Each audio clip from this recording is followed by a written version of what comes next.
about this.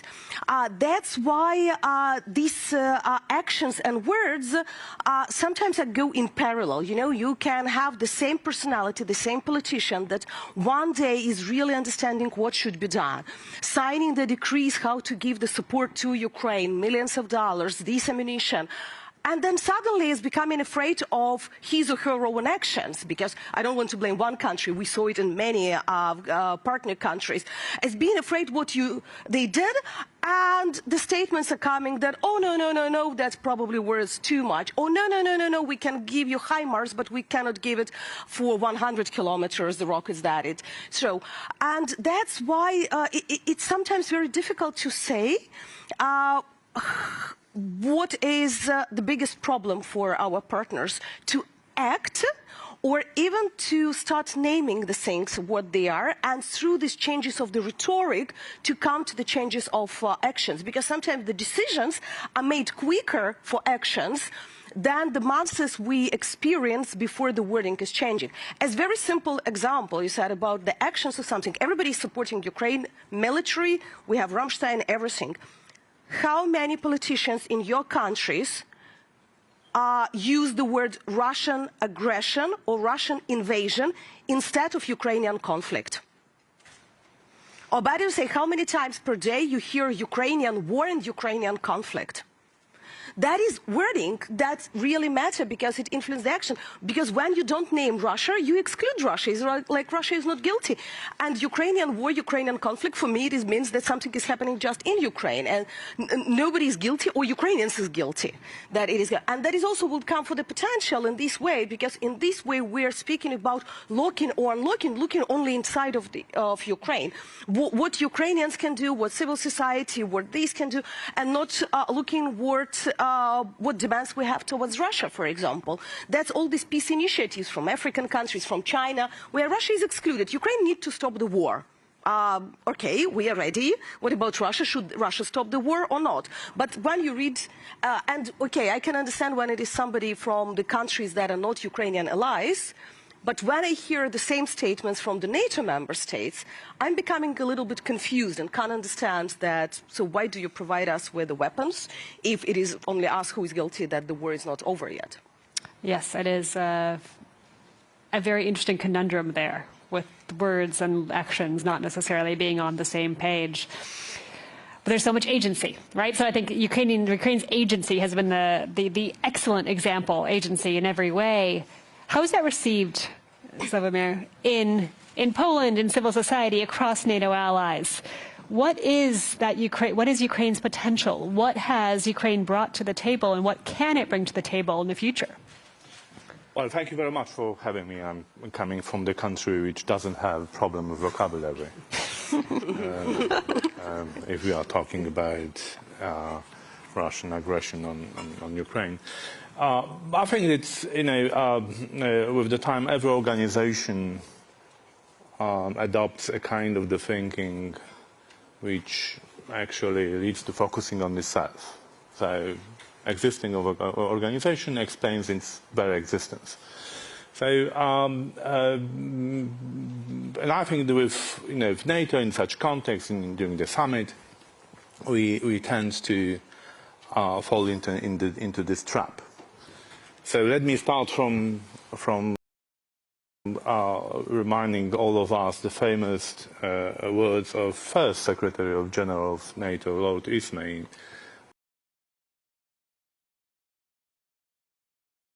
and it was at the time when NATO was created. So he said to the European public that NATO is for peace. NATO is for peace by common collective defense. So now we can ask ourselves, what about Ukraine? And I think we all can easily agree that Ukraine is also for peace. Ukraine is fighting for peace. So NATO and Ukraine are already allies in defending peace in Europe. Peace which is challenged by Russian aggression, peace and international system which is challenged by Russian aggression.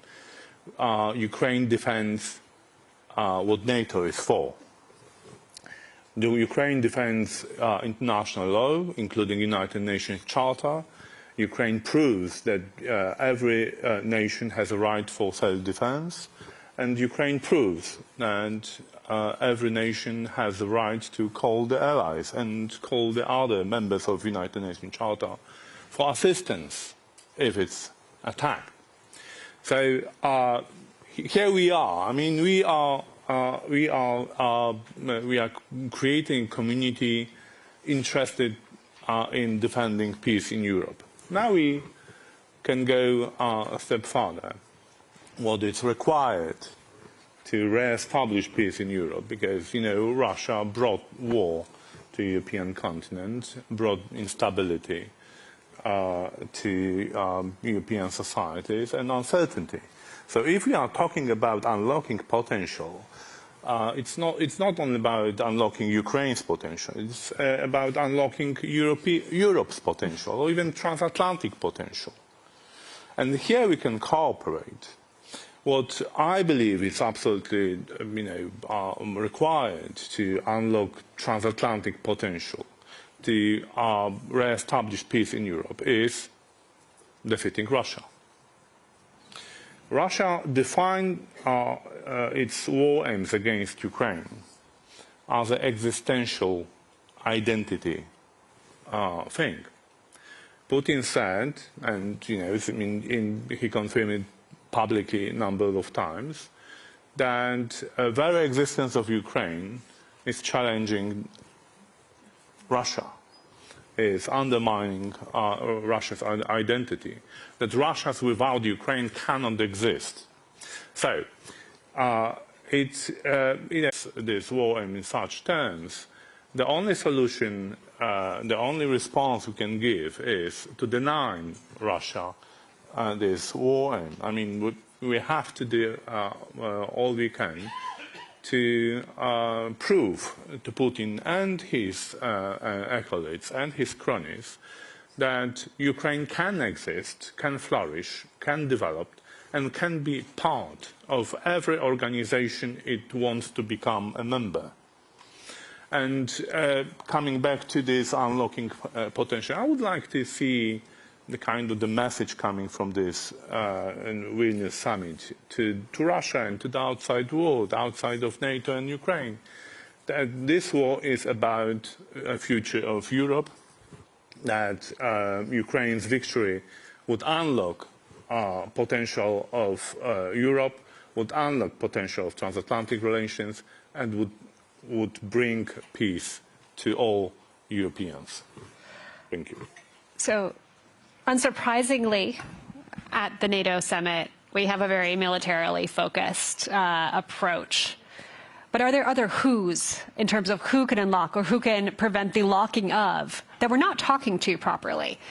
The tremendous, I think, surprise in many ways was the depth of commitment for Ukraine's cause across societies. And this is really what is fueling the fact that there are defense support mechanisms.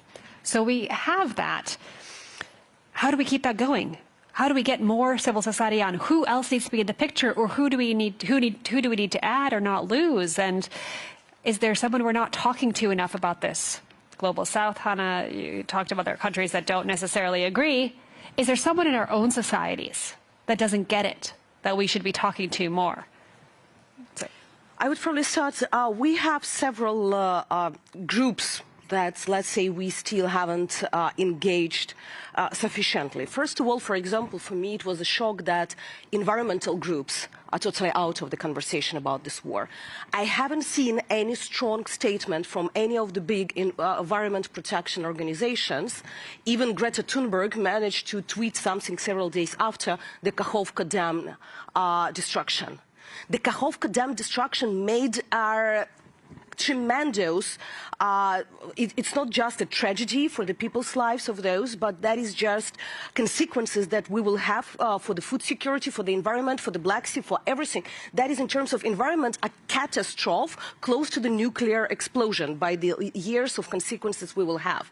None of the organizations made statements. Then you have plenty of organizations that are in charge of children's rights around the globe. Few of them made statements about thousands and thousands of kidnapped Ukrainian kids, of returning them back. Sometimes it is still the problem with the human rights organizations that are becoming aware of the not those issues that they really need to look on the ground what is happening. They're just like blind, they're ignoring. They would like to speak about cluster ammunition, but they don't want to speak that Russia has been using this cluster ammunition for 9 years against Ukrainian cities. But they suddenly woke up a week ago when the United States said that they will give this cluster ammunition to us. For me, that is the examples that we were not talking enough probably with these groups. We were speaking with the politicians, we were speaking with political science or military experts, but not with these groups. Then it is still the question for me sometimes for the feminist groups.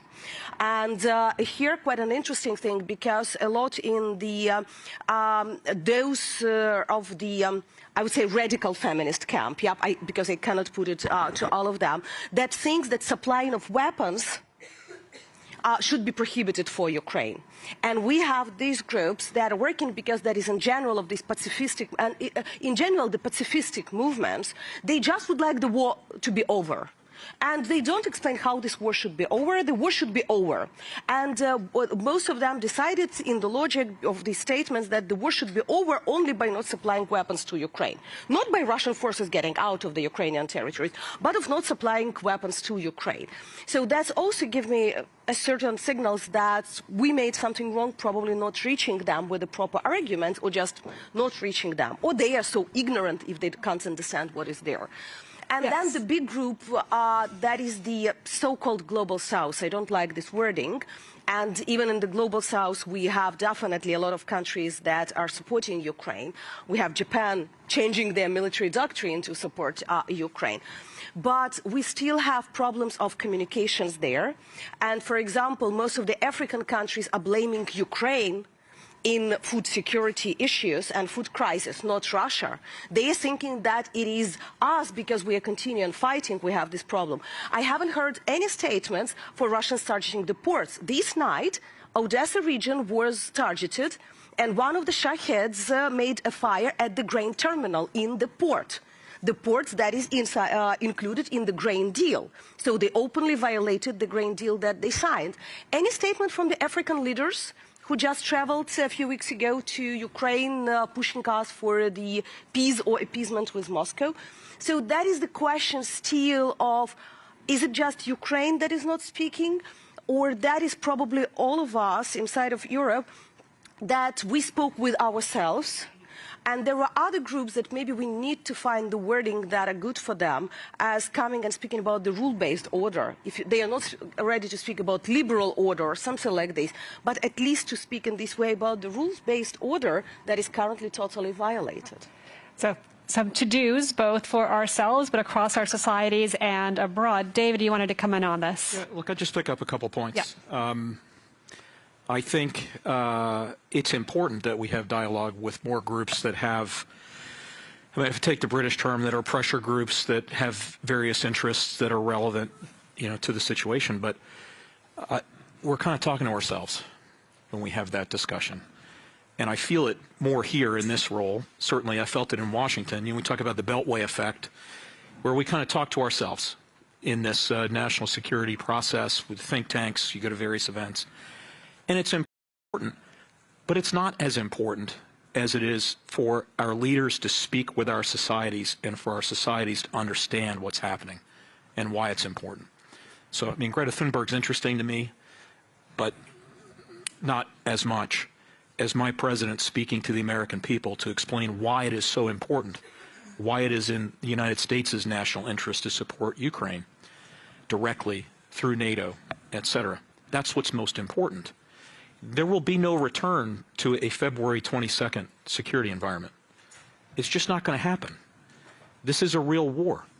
It's not a crisis that we can just turn our eyes away from and think it's going to disappear. Our societies are also paying a price. It certainly pales in comparison to the price that the Ukrainian society pays. But it is a price nonetheless that's being paid by many nations around the world. And I think fundamentally, the thing that I find most convincing when I speak to a public audience, a purely public audience, not an audience that's of the think tank world or, you know, fellow people involved in national security processes, they understand what matters here.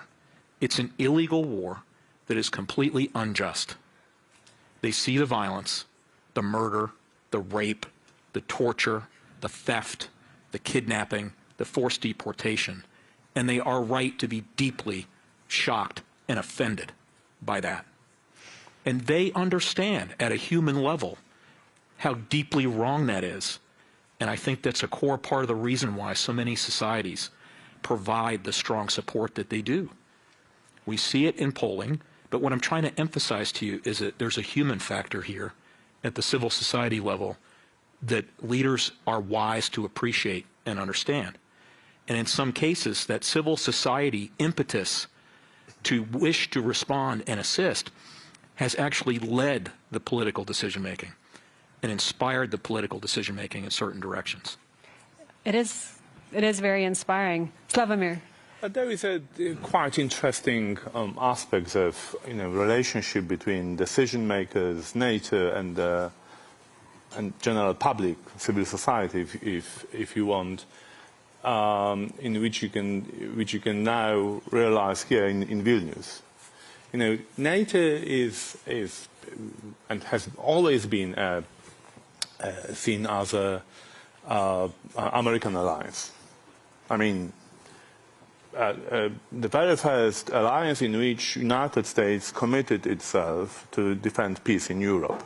So that's, Congress is on board, President is on board, U.S. armed forces and military potential is on board. So naturally, President of United States was seen as a leader of the free world on every summit, except this one.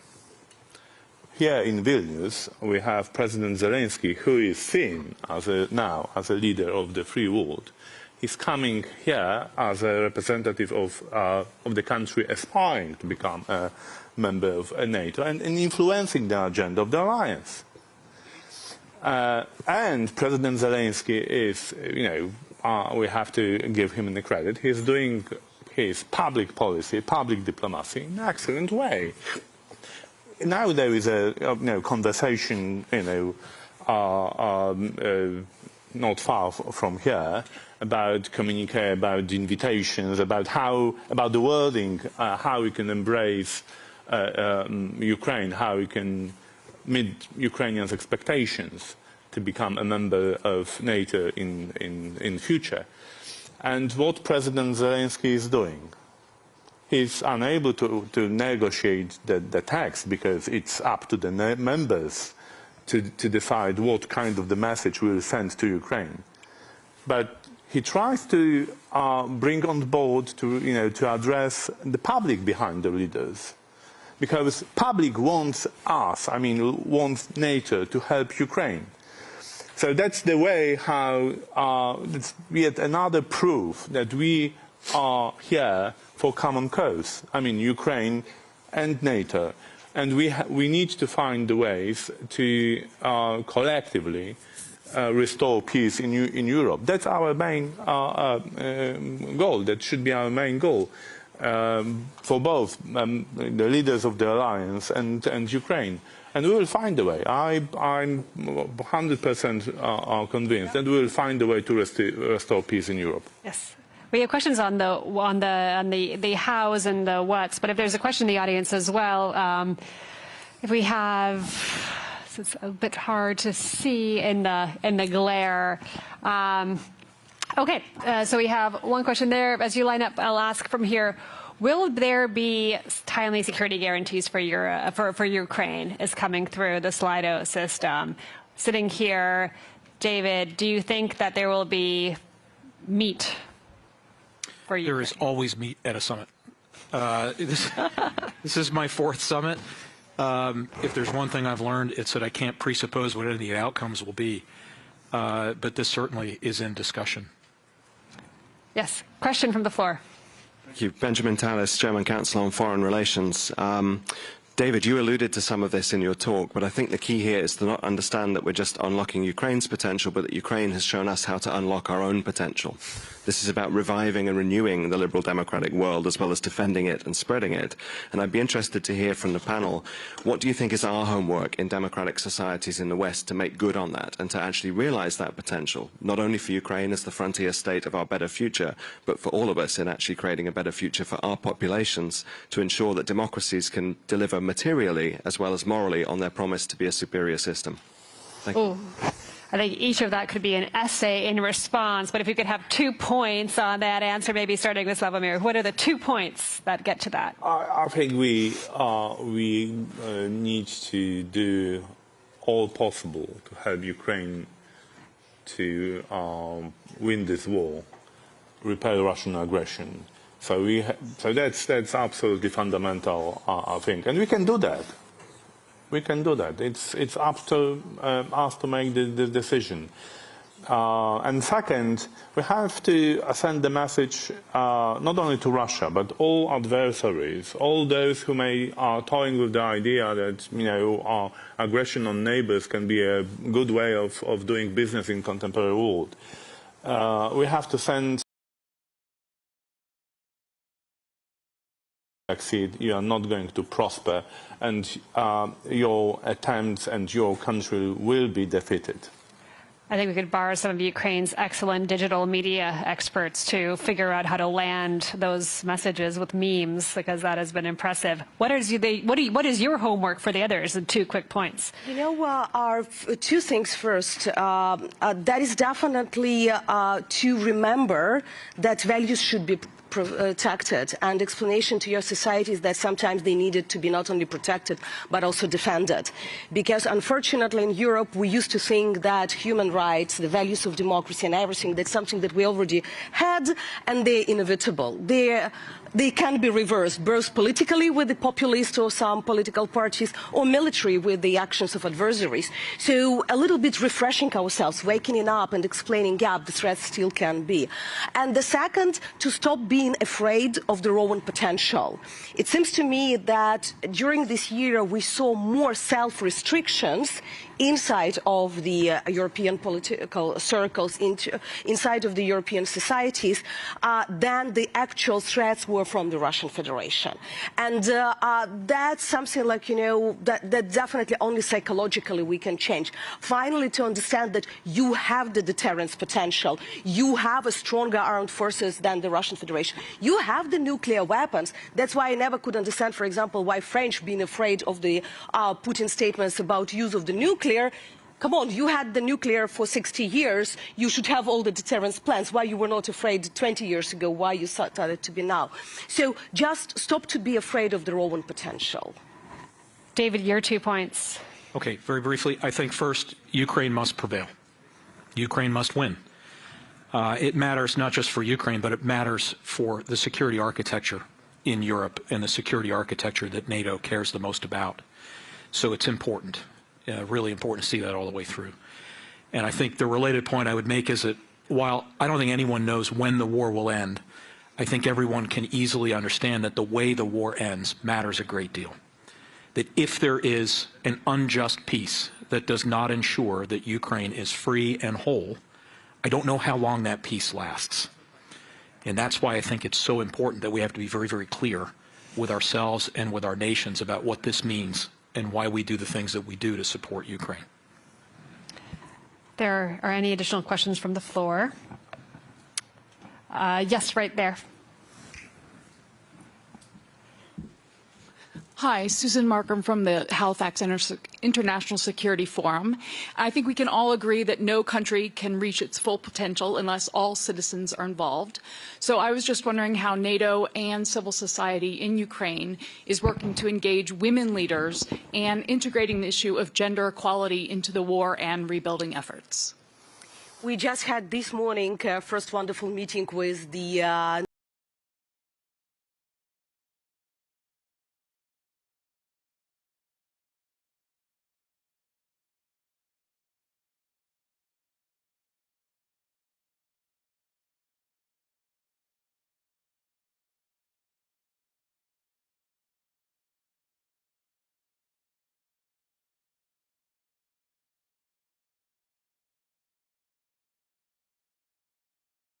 the advocates and the lobbyists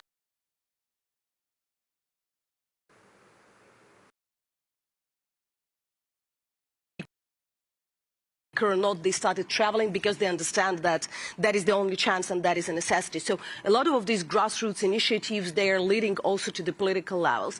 I cannot say that it is all rose and nice. No, unfortunately, we hear the statements from some of the top politicians about reconstruction. I have two deputies that are female. Why you think that we have problems with females?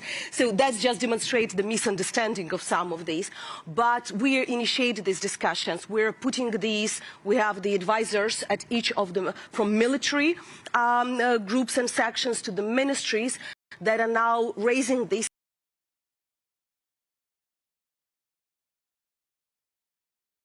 in the policies as well. I think that's a wonderful note to end on. And I think what is clear is that we have so many tasks to either not lock or to unlock Ukraine's potential militarily. The need to ensure victory is paramount, and to have this future with NATO that there is so much commitment to. But that requires also the societies to be fully on board. And clearly there are parts of society that could use a lot more engagement on this as we move forward. So on hopeful notes, and with our homework out for us, I'm happy to turn you over to the next session. Thank you so much.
arčiau gal? Arčiau tai link kur? Link manęs. Aš čia kelis variantus padarysiu.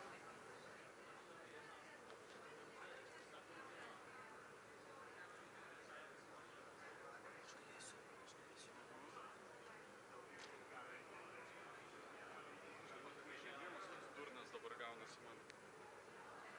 Jeigu būtų žemesnis, tai